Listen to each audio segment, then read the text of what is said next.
Okay, welcome everyone to today's Zoom at the Ramaz Alumni Campus. We are thrilled to have so many of you joining us on a day like this to start a week, which to say the least is a week where there's a lot of anticipation about many different topics and things. And we thought, what a wonderful way to start our week, but to have very, very special people share with us some very special information about programming that they've been working on in a topic that's so important and so dear to all of us. So the unpacking of Israeli history, the life and times of Yitzhak Rabin will be an opportunity to hear more of that. But as we begin all of our Zooms, I wanted to take a moment to think about and pray for and wish a refuah shlema to all those who are suffering, whether it's from corona or other issues at this moment. We wish everyone a refuah shlema, and we stand together with you. And all those who have lost loved ones, we remind you that we are together with you as a community and here to support you. And we do give you comfort and wish you comfort at this time. And so as we begin this afternoon's Zoom, I would like to just introduce the people who are two very special people. One is our own homegrown talent, Rachel Kastner, class of 2014. Rachel, after graduating from Ramaz, studied political science and media at Barnard College, where she focused her studies on media impact in politics and dialogue. And she has worked in TV, films, and podcasts since graduating from Ramaz, actually.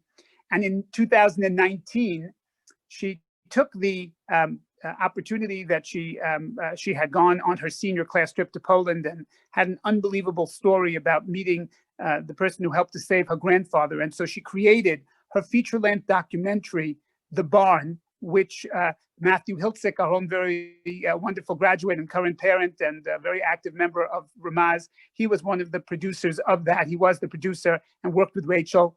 And it was about her grandfather's remarkable Holocaust survival story. Rachel currently lives in Tel Aviv, where she works for a startup and serves as a creative consultant on several different media projects, and you'll hear about it today.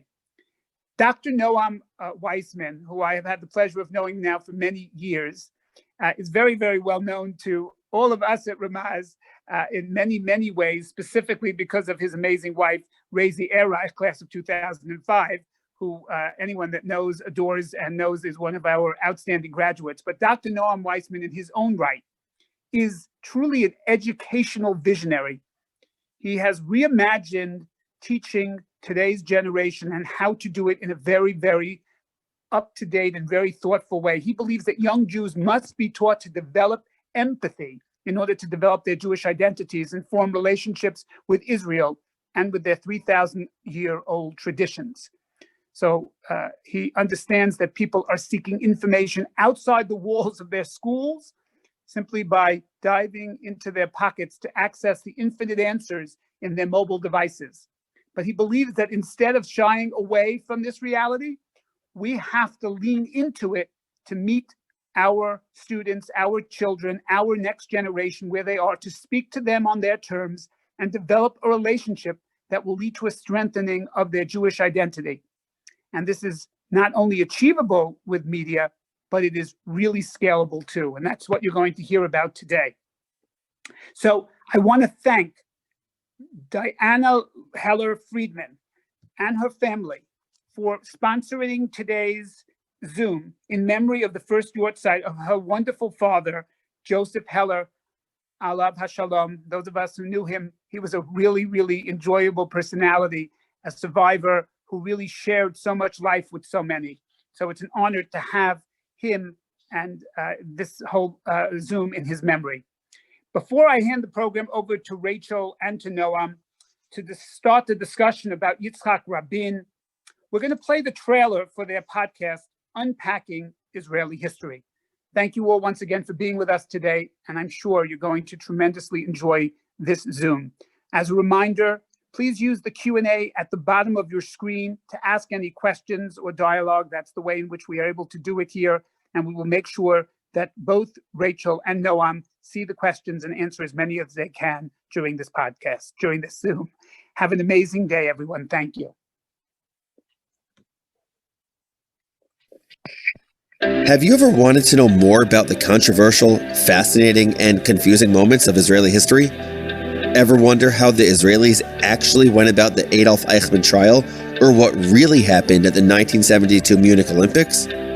Hey, I'm Noam Weissman, and I'm a history nerd who is fascinated by Israel and really all things Jewish.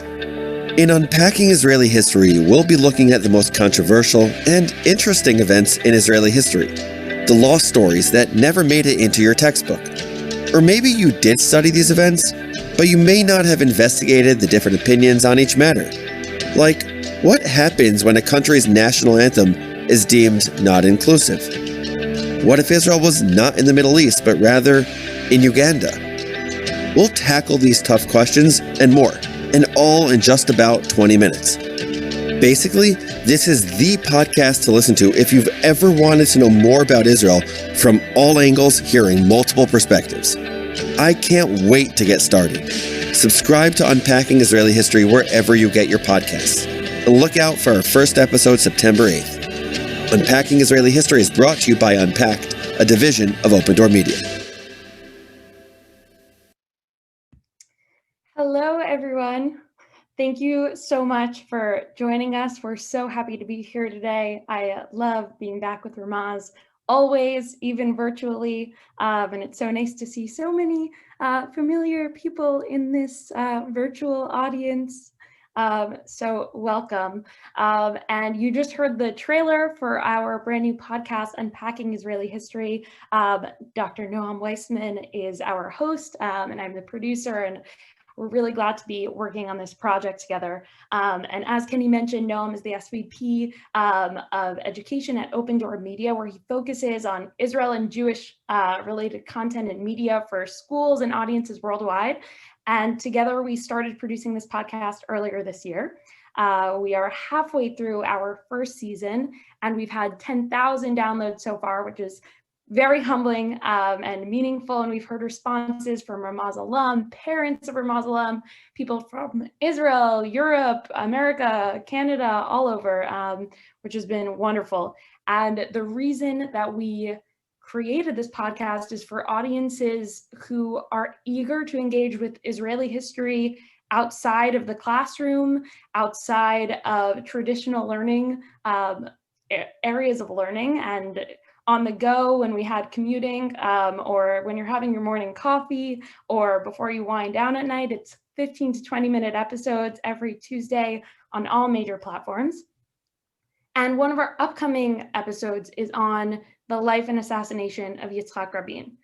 So today, in addition to discussing the podcast a bit, we're going to be talking about Yitzhak Rabin. I'll be interviewing Noam about why he's such an important figure, why it's so important to be celebrating and remembering and reflecting on his legacy, and why his assassination is an incredibly important moment, not only for Israelis, but also for Jews worldwide.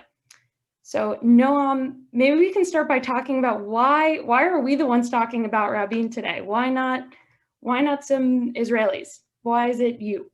Okay, great question, Rachel. First of all, so good to be here. I just want to say hi to everyone, and to thank Diana Heller-Friedman. I'm so excited to be doing this Zoom call with Rachel in honor of your father. I'm good friends with your son and Michael Friedman, and it's clear that his legacy lives on through your children and it's going to be through their children.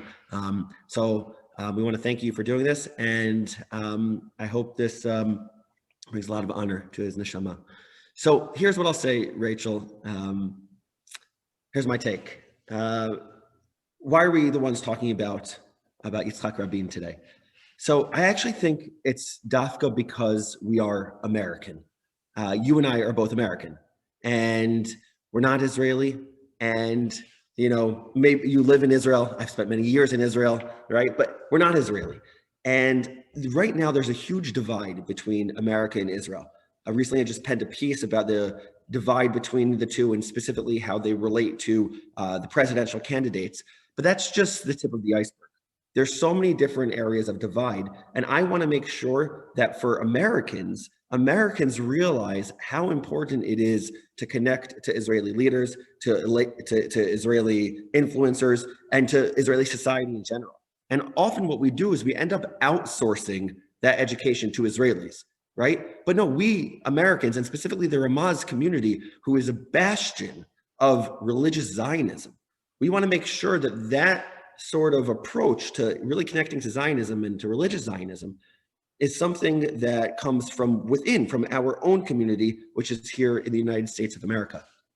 So that's number one. The second thing is Yitzhak Rabin's death, Rachel. We've spoken about this plenty, but it is equivalent to the JFK assassination for Americans. And if we want American Jews and Israeli Jews to be connecting with one another, we have to make sure that Israeli Jews and American Jews both view this day, regardless of where you are on the political spectrum, regardless of where you are, that you say, wow, this is such an important day in modern Jewish history. Mishi Harman, who is a podcaster, a colleague, is an incredible, check out his podcast, Israel Story. He spoke about 5 years ago. The 20th yahrzeit of Yitzhak Rabin's assassination was 5 years ago.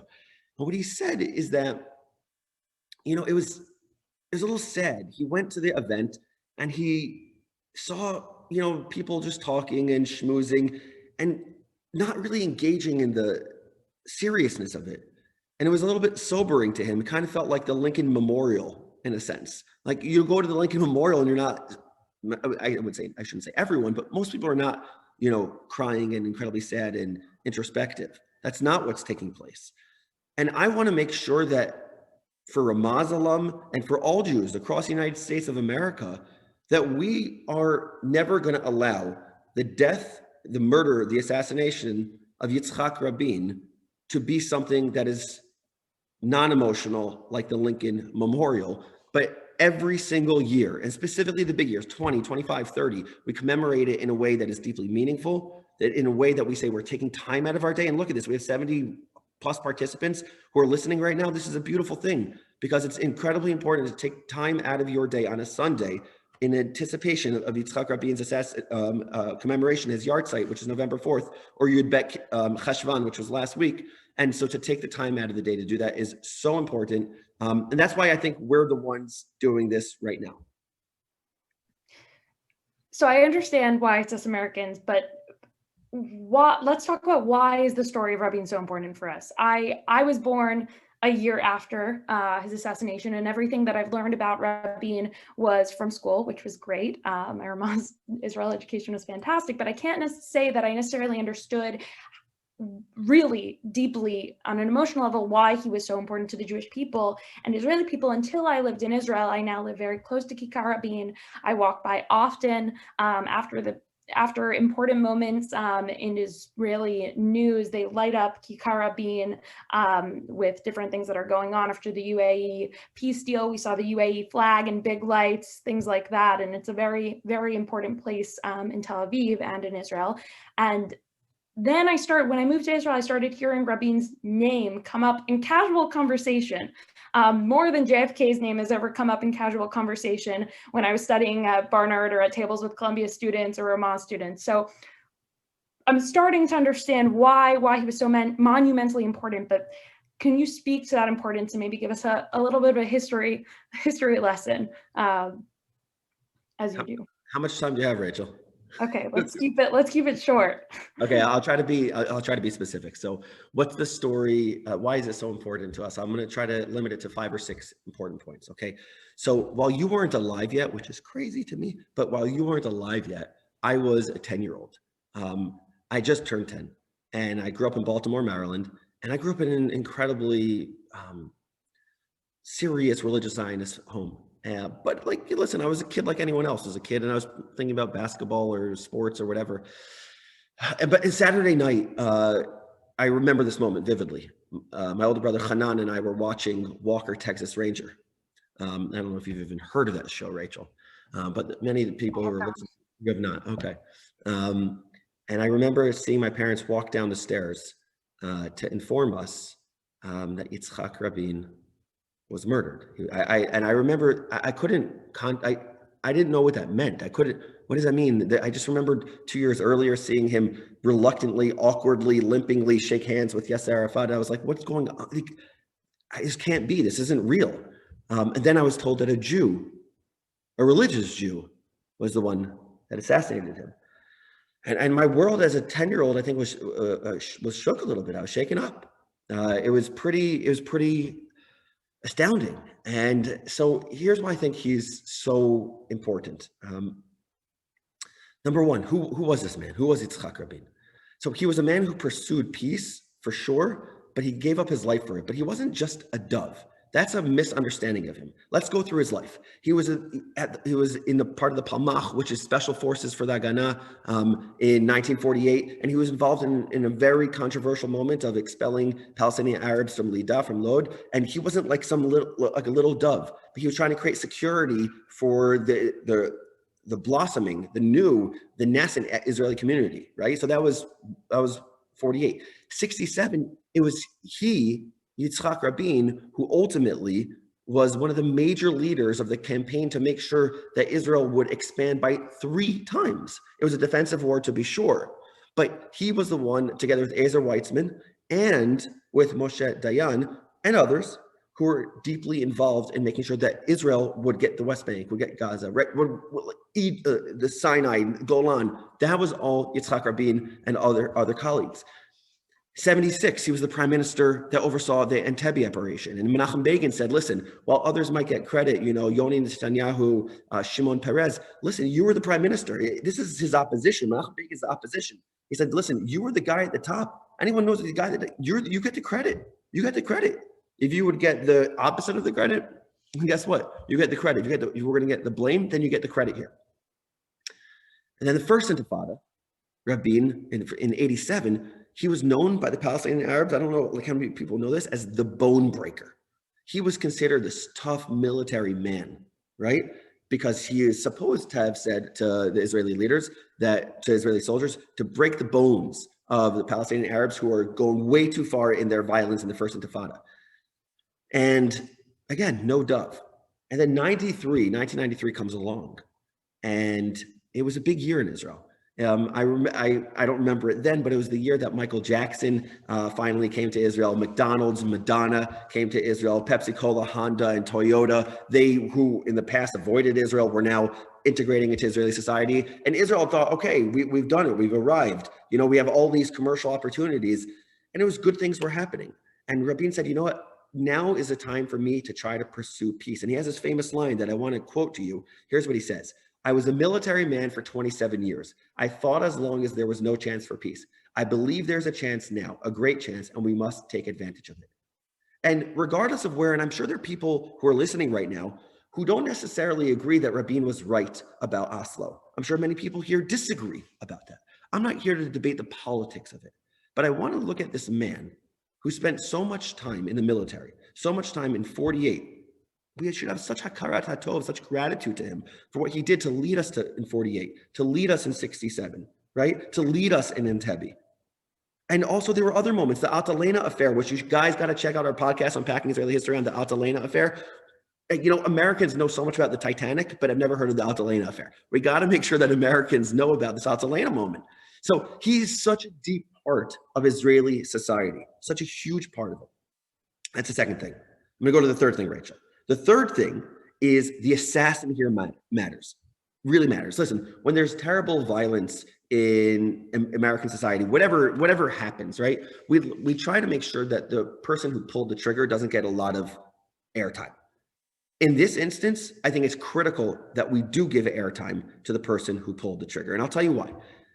Yigal Amir, and if you haven't seen the movie Incitement, and I'm not saying it's good or bad, but I watched it and I was taken aback by it.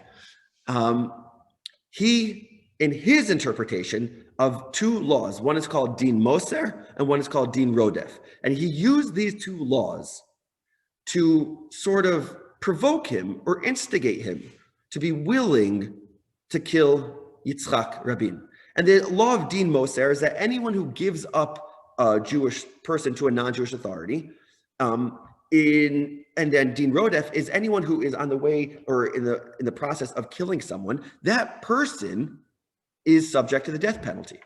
And this idea is the type of thing that should not be used in the hands of people who are not huge religious scholars with healthy temperaments, etc., etc. And he heard of this idea, and he said, I have to take matters into my own hand. I have to make sure that Yitzhak Rabin is assassinated. And he killed him. And listen to how Yigal Amir defended himself. He said, the Torah is the brain. If the Torah tells you to do something that runs counter to your emotions, you do what runs counter to your emotions. Din Moser and Din Rodef are halachic rulings. Once something is a halachic ruling, there's no longer a moral issue. Now, you went to Ramaz. You went to an excellent high school. You learned that such a concept obviously can never be taken into your own hands. Remember learning about this with Rabbi Sklerin in my 11th grade honors Talmud class. Shout out to Rabbi Sklerin, absolutely. What a great man, Rabbi Yigal Sklerin. And I'm so happy he did that, because there were rabbis at the time, Rabbi Eliezer Melamed, Daniel Shiloh, Dov Lior, who were kind of teaching these halachot in a sort of what I would hopefully describe, I could be wrong about this, in what's called a lahalacha v'lo lema'aseh, meaning it's not for the realm of actually doing.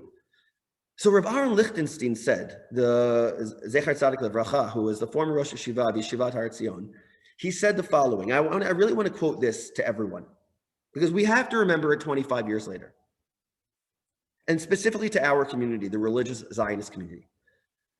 It's painful to say these words, so it's really painful. Here's what he says. Naturally, the shame should be felt by our camp, the national religious camp, more than any other. Here was a man who grew up in the best of institutions. A day before the murder, he could have been cited as a shining example of success and achievement, and a source of communal pride. But if a day before the murder, we would have said proudly, see what we have produced, we must say now as well, see what we have produced. It is indefensible that one who is willing to take credit when the sun is shining should shrug off responsibility when it begins to rain. And Rav Yoel Ben Nun, Rav Yoel Ben Nun from Yeshivat Har Etzion took it to the next level. He went further. He said the problem is these Torah authorities without whom no kid would have dared such a thing. And I don't know that Rav Yoel Ben Nun is right, but what I think really matters is that the religious Zionist teachings, the teachings of our rabbis, really do matter. And when you have rabbis like Rav Aaron Lichtenstein, we're able to look at our role models and say, wow, we know how to be healthy-minded, healthy-tempered. We can have difference of opinions on things. But this assassination, no Jew has killed another Jew like of this magnitude since Chaim Arlosarov in 1933. And before that, Gedalia ben Achikam 2,500 years earlier. And guess what? There's a fast day for that. This is a big, big, big day. And we have to commemorate that. And we have to look inwardly, not externally. We have to look inwardly and say, what can we do as a Jewish community to constantly make sure that, yes, we have difference of opinions. Yes, there's a diversity of perspectives. Of course, that's great. But how do we make sure that it doesn't enter a level of vitriol that we can't come back from? So that's my third reason. I could stop there, or if you want to interject, or I could continue going. You're my producer, so I follow you. Let's do. How many more points can we squeeze out of you? Let's do one or two more. The next two most important things that we need to know, and then we'll move on. Okay, two quick things. Thanks, Rachel. Thanks, boss. Okay, the other thing is Rabin was an imperfect human being. He was an imperfect human being, and imperfection is okay. It's okay to be imperfect. When we ask our leaders, we put them on a pedestal, we put them over here, and we say, be like this. Make sure your entire history has been perfect from A to Z. When we do that, we're thank you, someone pointed out, Rachel Kastner, great point. What we're doing is we're asking our leaders we're holding them to a standard that they cannot be held to, and it's not reasonable. So recently there was in New York, and I'm not going to get too political, but I want to just state it. There was AOC refused to attend a Yitzhak Rabin event. It was from an incredibly left-wing organization. I think it's called like American for Peace now. And it wasn't good enough for her. And the reason that makes me sad, and again, I'm not talking about from Democrat or Republican perspective. What I'm talking about is from a human-to-human perspective. This expectation that we have every single leader to be a certain way, and only if they live up to that expectation? Can I engage with them? That is an expectation that is not going to be achievable for anyone. And so that to me is a fourth reason. And the fifth reason, and I'll you know what, let's end with that. Let's stop there. We have a question actually from somebody here who would love for you to explain why Yigal Amir killed Rabin. Like, what was the rationale in English? Maybe to explain Dean Moser, Dean Rodef, where was that coming from? And what was the rationale? So the rationale went like this. The rationale was there are two religious, and thank you for asking that. There are two religious concepts. One is called Din Moser, which is the law of giving over. The other is called Din Rodef, the law of pursuer. And the idea is that by looking at, and I feel a little bit uncomfortable even explaining this because it seems to give a justification for something that had no justification. So I don't want to do that. But that was the background. Because Oslo was an opportunity that Yitzhak Rabin saw in order to achieve peace. And again, there are different perspectives on this. Some people feel as though he was being Pollyanna-ish about it, and there was no peace to achieve. And Yasser Arafat and the Palestinians were absolutely not going to be partners in peace. And come on, don't be a dreamer. As they say in Israel, don't be chai basara, don't live in a dreamland, in a fantasy land. Be real. But he was giving up land, and giving up certain authority to the Palestinian Authority in Jericho and Jericho and Gaza. It led certain Israelis to feel as though this was something that was beyond the realm of being okay. And so what Yigal Amir did was he took matters into his own hand. He became, an intense zealot. And he actually went to Baruch Goldstein's funeral in 1994, the year before Yigal Amir assassinated Rabin. He was inspired by Baruch Goldstein, who in 1994 killed 29 Palestinian Muslim worshippers on Purim Day. And so he was kind of provoked to do those sorts of things. And there are those, and this is a really important point. Yigal's older brother Chagai says, Yigal's older brother Chagai wants to be clear. This wasn't done in a way by someone who was demonically inspired. This was done by someone who actively made the decision.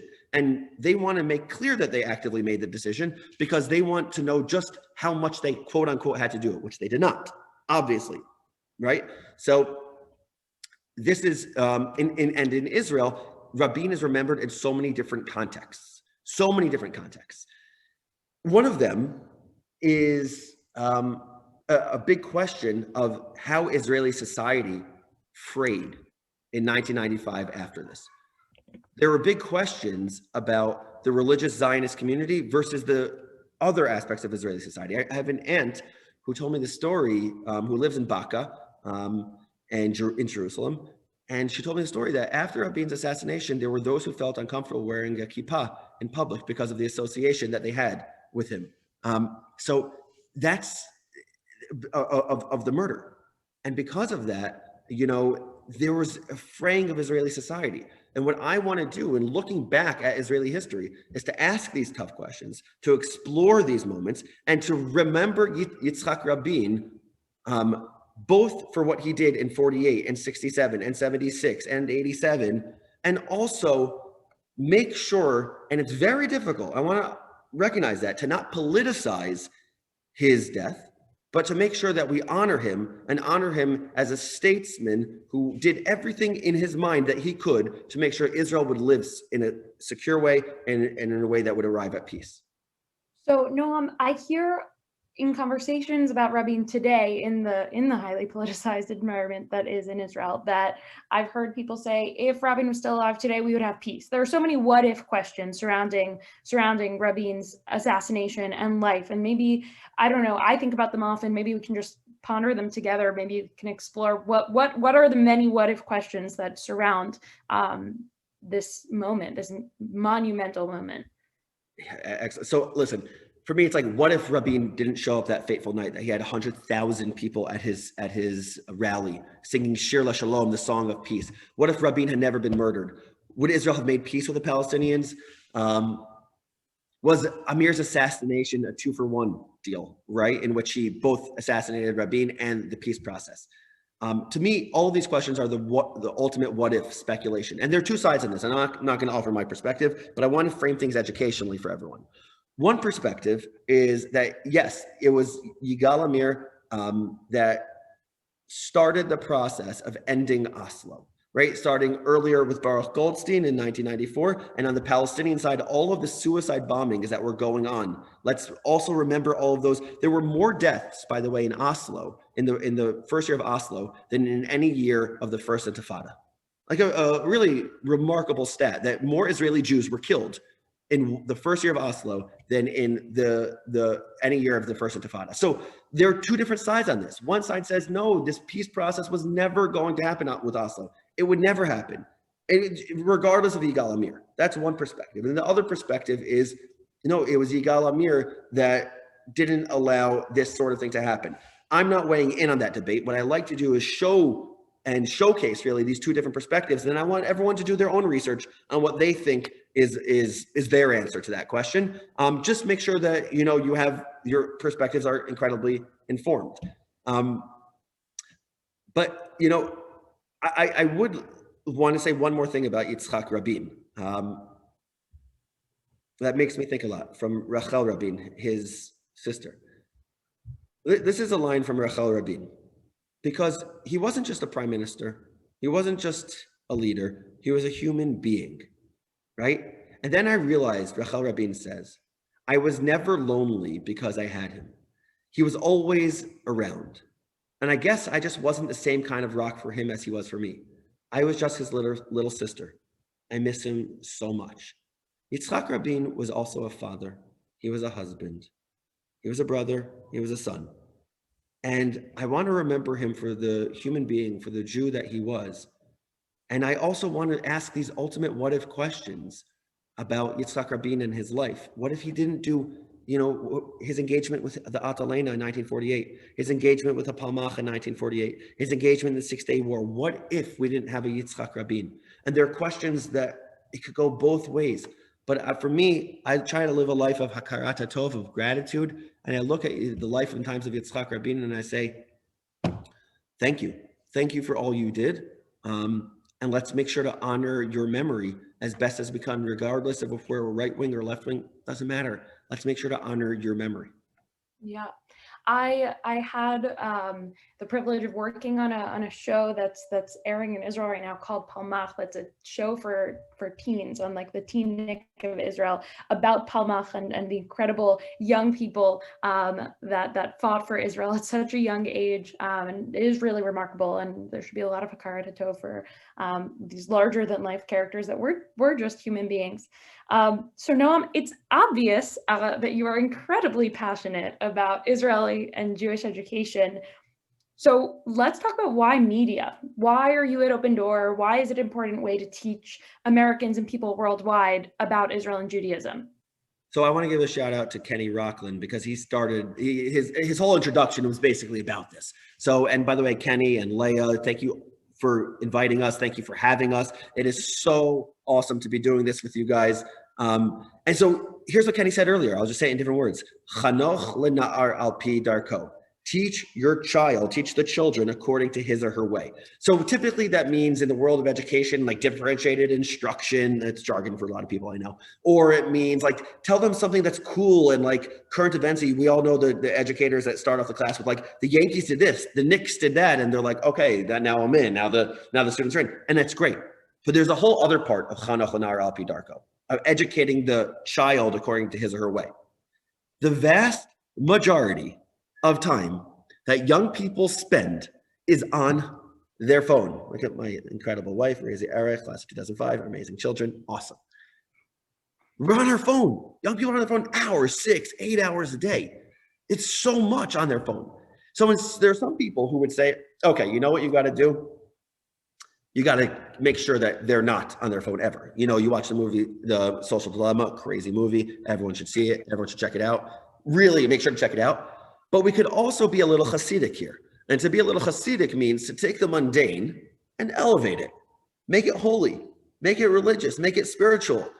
Make it educational. in the general world, there's so many different ways to engage people. You have Wendover, you have Crash Course, you have Khan Academy, so many School of Life, so many different YouTube channels. If my child, Eyal, will always ask me questions I never know the answer to. We just moved to South Florida, and he's like, okay, what's the difference between crocodiles and alligators? And I'm like, I have no idea what the answer is to that question. But you know who does? YouTube. Let's watch that. In the Jewish and Israel space, it's so important to do that. So at OpenDor Media, one of the things that I lead is our YouTube channel, which is called Unpacked. And we make Jewish and Israel content because the belief is to make sure that every single Jew has a right, not just a birthright to go to the land, but a birthright to have a Jewish education, right? So you can learn so much about Israel and Jewish podcasts, Instagram, whatever it is. And I believe that we have to do a better job leveraging media in order to get in front of our young people who are on their phones so often. Let's teach them something. That's my take, Rachel. I don't know. Like, listen, are you Gen Z or millennial? I don't know what I'm on the cusp. You're on the precipice, right? You're Yeah, right. yeah, So like, I'm a millennial still, so I'm cool. I'm with it, right? Cool. Right? Yeah. Maybe by saying that I prove that I'm not. Okay, but I know my generation and your generation are moving more and more away, further and further away from formal events, from going to things, for spending that currency, spending that capital to go to the event where blah, blah, blah will happen. This is a way to reach people where they are, on the subway, when you're taking a run, when you're washing the dishes, right? All of these things, you know, that's the idea. Yeah, I mean, I made a little bit of a transition from just focusing on film and television into podcasts. I was producing podcasts for Spotify last year, and now obviously we're working on this podcast together, but I learn mostly from podcasts every day. On my bike ride to work, when we went to work, I would listen to a podcast on the way there and on the way back every morning. I know that it's not just kids. We've gotten a lot of feedback actually from KJ and Ramaz parents who are listening to Unpacking Israeli History. I know that a lot of my parents listen to podcasts, and I encourage them to listen to ours. So hopefully they're doing that as well. But yeah, absolutely. But what's the goal? Like, what's the goal? What's the drive? What are you hoping to accomplish with this work? It's not just a birthright to Jewish education. What's the goal? So I want young people, and this is like, Israel is just a conduit to education. Here's what I always say: Israel education, good Israel education is good Jewish education. Good Jewish education is good education. It's very simple, right? So one of the things I want to move our young people and adults on is to move away from such certainty in themselves and their ideals that they're not willing to learn from others. So I want people to start to do a better job ending their sentences in question marks than exclamation points. That's one idea. I've heard that from Gil Troy, Zohar Aviv, and others, and I just believe it so much. End your sentences in question marks. Ask more questions. Don't be so certain, right? There's this idea from Rabbi Norman Lamb, faith and doubt. Allow yourself to live in both worlds, okay? The second thing is, our battle, I believe, is not a difference of opinions, it's indifference. Right? So we have to make sure that we don't keep people outside of our tent by saying, you don't have the perspective that I have on this issue. So you know what? I'm not going to even engage with you. Right? The battle is not a difference of opinions. The battle is indifference. And frankly, what I want ultimately is to give people, this is another thing I like to say because I think it's so important, to give people goosebumps with complexity. I want people to learn the story of Israel. I want to make sure that they learn Jewish history. I want to make sure that they really, when they are studying Jewish studies, that they have goosebumps on their arms, that they're feeling it, but they also know the complexity of the story, that it's not just like a fairy tale story. It's complex and it's meaningful and it's both. And we can have both, Rachel. I mean, I align with you on that 150%. So. Okay, Rachel, if you don't mind, I know that you're the producer, but I want to throw some questions out at you. Is that cool? You cool with that? Yes, we can flip the script. Okay. The interviewer becomes the interviewee. Okay, yeah, I'm gonna interview. So, why are you doing this? Why are you doing this? Okay, my background is Jewish education. I ran a high school, did all this Israel education stuff. Why are you doing this? Why are you the producer of the show? How did you choose, as a Ramaz alum maybe, how did you choose to do this? Well, I have always known that I wanted to be producing and sharing stories since I was a little kid. And then in Ramaz, definitely, I started working my internships that Ramaz helped me get in film and television and on the stage at Ramaz. And I mean, I always knew I wanted to be producing and telling stories and collecting stories and sharing stories with other people. And I think that's because I also really care about empathy. I think that media is a conduit for empathy. That's always what I believed. And like, I've always been a very, like, thanks to my parents and grandparents. My parents are here. Hi, Mom and Dad. Have developed I think empathy is a muscle that we like train and we develop and we grow it. And the more that we work on empathy, the more empathetic we can be, the more successful we can be professionally, culturally, as a society, etc., community. So that was definitely trained at Ramaz also. I mean, like the empathetic muscle and like learning about Israel, learning about Judaism. And my projects, I mean, I worked in Hollywood, I worked in New York, I worked all over, but like my most successful projects actually to date all happen to come back to Israel, come back to Judaism, because they're like core to my identity, because I'm really passionate about them and I want to share that passion with other people. So that's. I want to build on that, Rachel, if you don't mind. So like our podcast, Unpacking Israeli History, it contains a lot of nuance, right? It contains a lot of nuance. It's, we give multiple ways to interpret different events. Why did you think that was important to you? Again, as maybe from your educational perspective, from the why nuance? Yeah, I mean, absolutely, definitely at Ramaz, and definitely when it came to Israel education, I felt like I was not cheated out of a nuanced Israel education, and it only expanded afterwards when I was in Israel for the year, and then when I was studying at Columbia, I studied political science. I studied Arabic. I was really interested in like very, very much adding nuance and perspective and engaging in dialogue with people I didn't agree with or didn't know much about, specifically on Israel. So that was always super important to me. And every single time we've written one of these episodes, it's been super important to give the listeners different opinions and different points of view, because these are really complex topics that we're talking about, very sensitive for many, including myself. But that's the best way to learn, is to present all sides and allow people to think. Yeah, and Rachel, I think it really shows a deep respect for the listener. You know what I mean? Because it allows the it tells the listener that you trust them, that you could go on this journey with me. You don't have to hear me tell you exactly what to think. I'll give you some tools how to think. Question marks, your not decision. exclamation points. Yeah. We don't end with exclamation points. Yeah. Exactly. What's your favorite episode? Oh, my favorite episode is episode 4. Anyone can go listen to it in Spotify, Apple Podcasts, is Hebrew language and how it was revived. I mean, I love languages. I speak fluent Hebrew. I learned Spanish at Ramaz. I learned Arabic at Columbia. I love languages. And it's fascinating to me how languages die. And it's very sad that languages do die and are dying around us, but that Hebrew actually was a dead language and then came back to life. It's remarkable. And what Eliezer Ben Yehuda did and with his family and children is it's a very dramatic and interesting story. It's like I think it's an 18-minute episode. You should all go listen to it tonight. It's my favorite. What's your favorite? My favorite is actually, and I want to give a shout out to my parents, the Rabin assassination episode, which is coming out in a little bit. They're the ones who sponsored it. Thank you to them. And I also want to give a thank you to Andrea and Larry Gill, who are sponsoring the entire podcast. But I want to speak about that specific episode. It just, to me, it's like the same thing that you got. My parents taught me about empathy. They taught me how to be incredibly passionate about an idea without sacrificing empathy for the other. Like, you could do both. You can have conviction, right? You can have conviction and listen to someone else and learn from someone else. It's like, and we need that today. We need that. The election is this week, regardless of what happens on November 3rd, right? November 4th is what matters more. How do we each treat one another?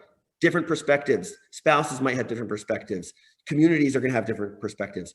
How do we learn to talk about tough topics in a way that doesn't disenfranchise the other, that picks up the other? That's really the goal. So, so that's my favorite episodes coming out in a little bit.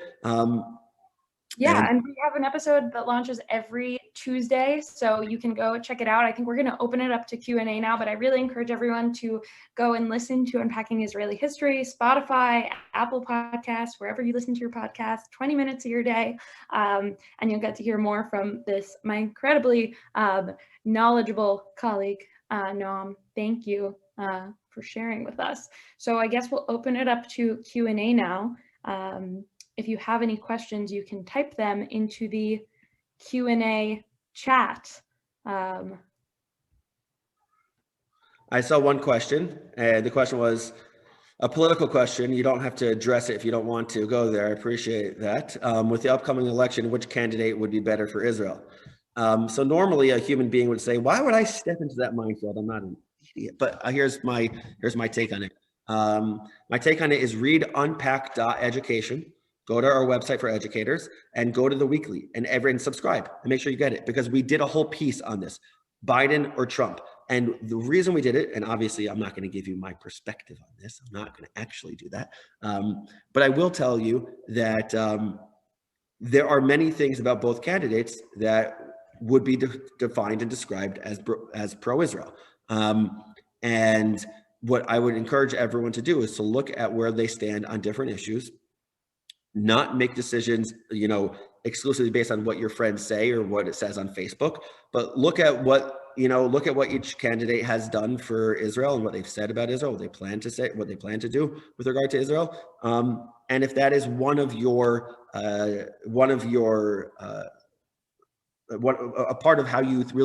calculus for how to choose the President of the United States of America, then it's really important to be knowledgeable about that. So go to unpacked.education, and you'll see the weekly there that I and my team put together that really breaks down different perspectives on this issue. And you're going to see, obviously, we're not going to tell anyone how to vote because we are nonpartisan. One of the things I like to say, by the way, is, and I want to give a shout out to David Breifman also for saying this.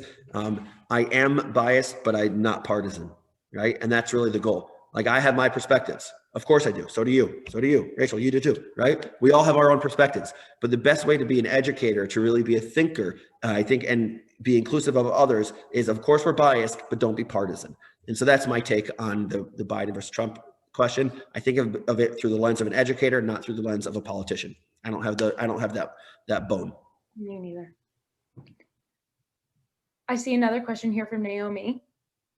Okay. What is this? Are people referencing these Rabin assassination justifications when they're being used at this very moment by Heshi Tischler and his followers to attack from journalists who promote mask wearing? In other words, do people remember the assassination of Rabin in this context? Oh, wow, that's loaded. But let's go there. So I don't want to talk about Heshi Tischler. I'm just not interested in that conversation. You could speak to your friends about that. I'm going to stay away from Heshi Tischler and what they're doing. Let's talk about Rabin. I think that what matters with Rabin is absolutely understanding the context of listen, I'm going to put my cards on the table here. I follow Ravar and Lichtenstein here. And what that means is that we educators cannot simply shrug our shoulders and say, well, this was one bad one. I think that what that does is it shirks responsibility, and we don't engage enough with our internal locus of control. And we as educators, we as rabbis, we as leaders have the ability to really inspire others, or to do good or to do bad. And what Ravar Lichtenstein was saying is we cannot simply close our eyes now and shrug our shoulders and say, nope, this one's, some wild weed, wild seed or whatever. Like, no, this is on us. And to me, that's the best thing that we could do. Right? You could either look at an event and say that event happened, it was terrible, I couldn't believe it happened, but then not learn something from it. No, we need to learn something from it. And there are a lot of things to learn from it. One of those things is we cannot say things that will provoke people who are impressionable to do dangerous things. We have to be careful with our language. We have to be thoughtful with our language. And that's why I said in this instance, it's important to mention Yigal Amir, important to mention that he went to Bar Ilan University and wore Kippah Sruga. It's important to mention that, right? Because what Rav Lichtenstein said, Rav Yol Ben-Nun said, this is one of ours. And as this is one of ours, we have to look inwardly and say, what can we do better? What can we do differently? So I do hope that, people look at the context. However, there are those who do say in Israel, that, there are all these conspiracy theories, and we know where conspiracy theories come from, right? That it wasn't really Yigal Amir that did this, and it wasn't really true, and all these different things. And the reason some people do that is, again, I think it's a way, is my take, to shirk responsibility, to say that no way could, when we held effigies of Yitzhak Rabin, or when we held, Rabin's face in Yasser Arafat's body, or even Rabin's face in an SS uniform. Do we not think that that's going to instigate? Come on, let's be smarter than that. Let's be a little bit healthier minded than that, a little bit more ethically driven. And that's what Rav Lichtenstein, I think, and Rav Yol Ben-Nun are not encouraging, demanding all of us to do. And I think that we have to learn from that context. Rachel, it's the same. And it reminds me of our episode on Baruch Goldstein, which is another incredibly tragic and complex moment of Israeli history. And that episode is going to be coming out soon too. And about how do we deal with that? Is this just one bad egg? That terrorism is there Jewish terrorism, or was that just the one side of it? One instance of it, and it won't happen again. Is that something we have to worry about and educate for and keep an eye on for? So definitely hand it back over to Kenny. Unless there are any other questions, please do ask. I see one just came up, and I will get to that in 1 second, but please definitely go Spotify, Apple, and subscribe, leave a rating if you want, and we'd love to if you think it's 5 stars, leave a rating. Right? Yeah, 5 stars. So we have another.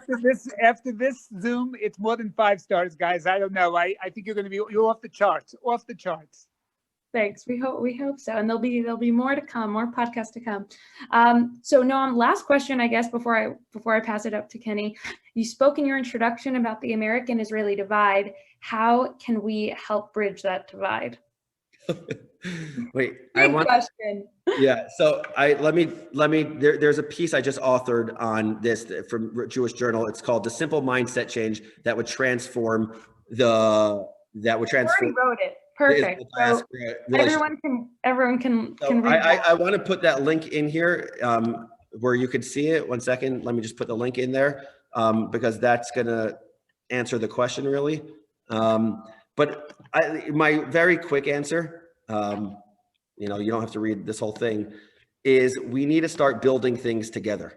That's my answer. To follow what Rabbi Soloveitchik said, which is that we don't just have a brit goral, a covenant of fate, in which we all have the same exact, things that are going to happen to us that are negative, the Jewish people. We also have a covenant of destiny. And the covenant of destiny means that together we need to forge forward to create a path of something that's meaningful, something that's engaging, and be willing to say we have different perspectives, right? Reuven, Gad, and the half of Shevet of Menashe were not in the land of Israel. Moses in the end said, okay, you're not going to be on the same side, and that's okay, and we'll make that work. So take a look at this piece. It's called The Simple Mindset Change That Would Transform the Israel-Diaspora Relationship. I posted it in the chat. But I gave you a lot of reading. So there's Unpack.education, which has all of our articles, and Unpacking Israeli History, which is the podcast. And to read this piece on how to bridge this American-Israel divide, which is so important to solve, take a look and let me hear your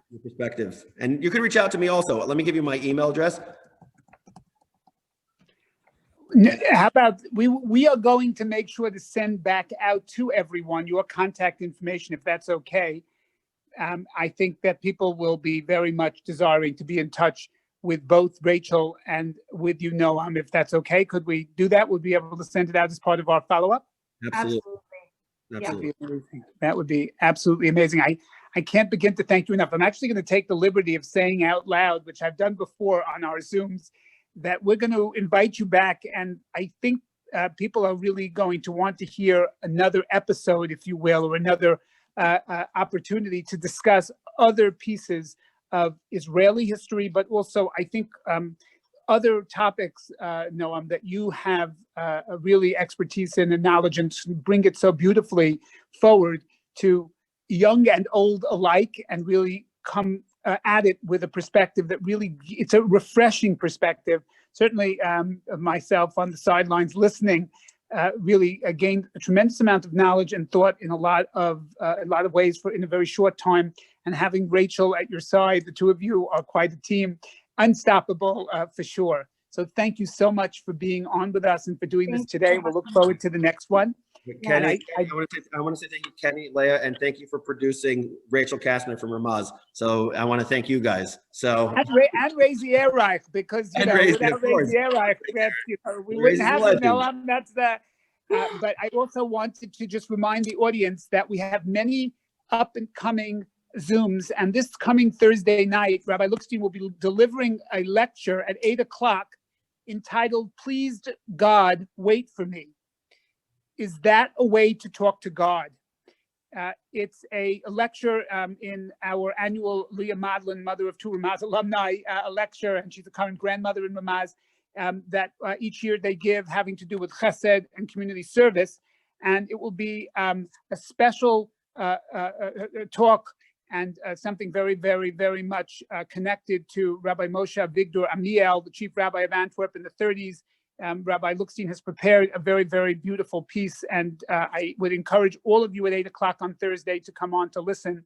We will also be having a very special opportunity to hear two Ramaz alumni very much involved in film, and are very well-known directors and producers. You'll be getting much more information on that. There also are other up-and-coming Zooms. Please join us. Please share with us ideas and thoughts that you might have for Zoom programming that we do. And once again, Noam, Rachel, thank you for giving us an opportunity to remember who Yitzhak Rabin was and what he represented.